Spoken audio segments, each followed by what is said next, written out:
ETS has always been, is now, and I believe always will be, an assessment organization that develops and administers tests for people worldwide. We administer about 50 million assessments a year, 50 million, and they're comprised of at least 300,000 test items, 150,000 of which are written new each year. We need to make sure that the items are relevant to the intended purpose of the assessment, and we also need to make sure that they're fair. Our social mission is embedded in every item that we write. It's vitally important that these items are fair because taken together, they are the basis for a decision that will be made about the person who takes the assessment. So this is a very complex but extraordinarily important part of what we have always done. And it's why ETS has the brand equity and the reputation that we do in the market, because we are so intent on doing this correctly.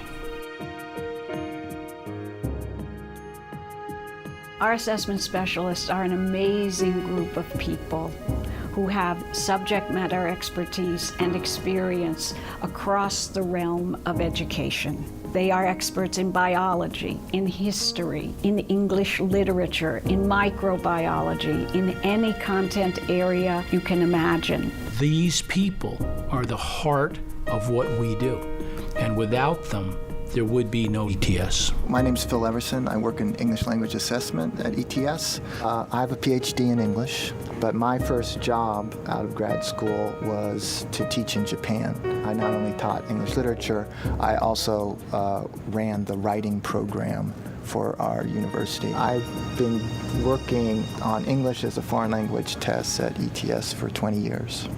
I'm right now working on a reading passage for TOEFL. It's a process that has rigor that unless you're involved in it, you just don't understand. It goes through, 10, 15 sets of process points. There's a rigorous set of statistical analysis that both pre-testing and then after the test, we look at each item to be absolutely sure that what we design it to do is the outcome that we get. Before we actually write the item, there are a lot of things we have to think about.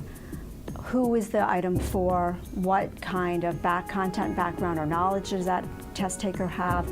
What content do we want to try to measure? At what level do we want to try to measure? Do we want to have an item that measures pure recall, an item that measures critical thinking? All of those are the kinds of things that we ask ourselves before we actually start writing the item. The most important thing for me beginning to work on this passage is that we have an item that asks the student to summarize or to show that they are capable of summarizing the information that's in the passage. And that's the last question in the set. For multiple choice questions, the other elements of the questions are the answer choices. We need a correct answer choice and only one correct answer choice. I want to make sure that all the important points in the passage have been covered, that not only are the right answers right and the wrong answers wrong, but that the right answers really represent what a good reader, a competent reader of English would get out of this passage.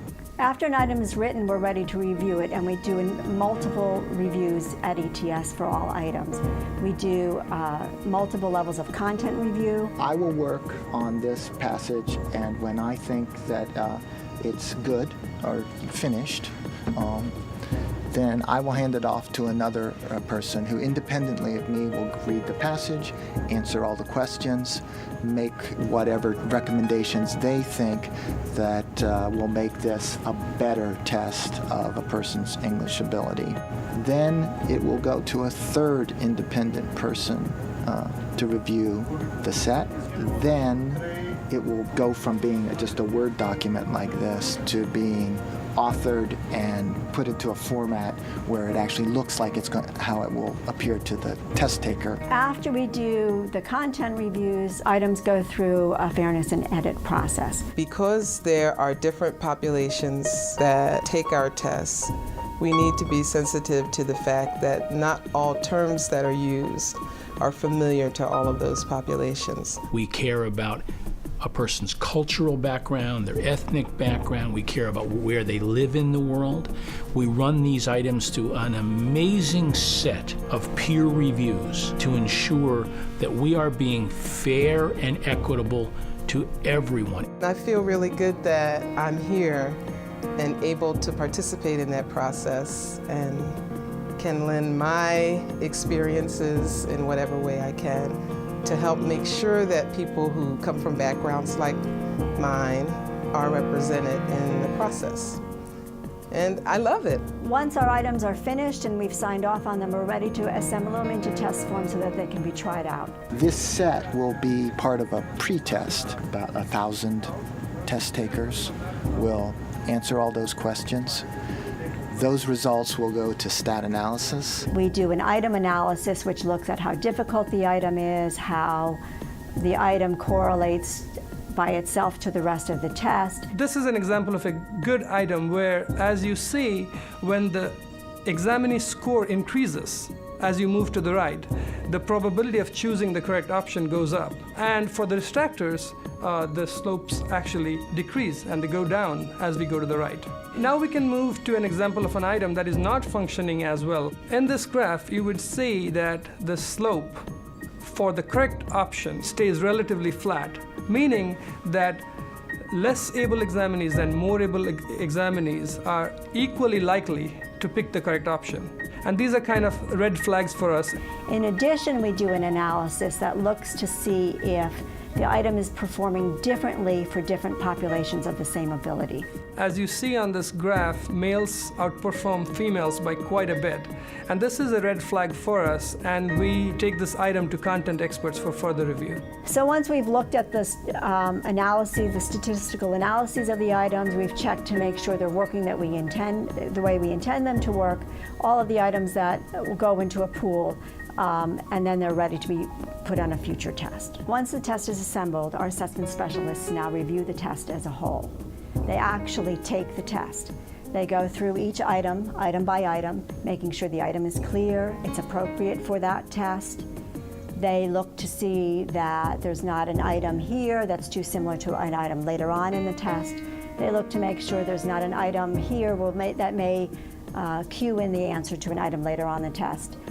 And they make sure that the overall length of the test in terms of the amount of time it takes to take the test is appropriate.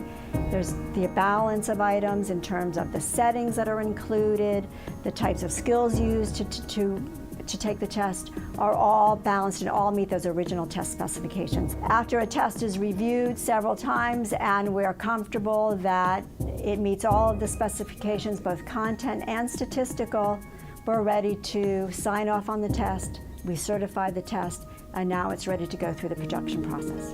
Once the test is printed, shipped out to the test centers, test takers have taken the test, data is returned to us, we actually look at the test again. We do a very important look at this stage at all of the items individually again to make sure that they are performing as intended. So it's not just that we develop 150,000 items, is that it's 150,000 items times 10 or 15 process levels that we have to go through. It's a quality control process that is the most important thing that we do, and we treat it that way.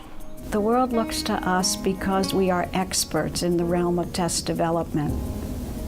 And our tests have an impact not only on groups of students, but individual students. It's our responsibility to create fair, valid, and reliable assessments, one item at a time. If you look at our assessment development group, we recruit the finest talent.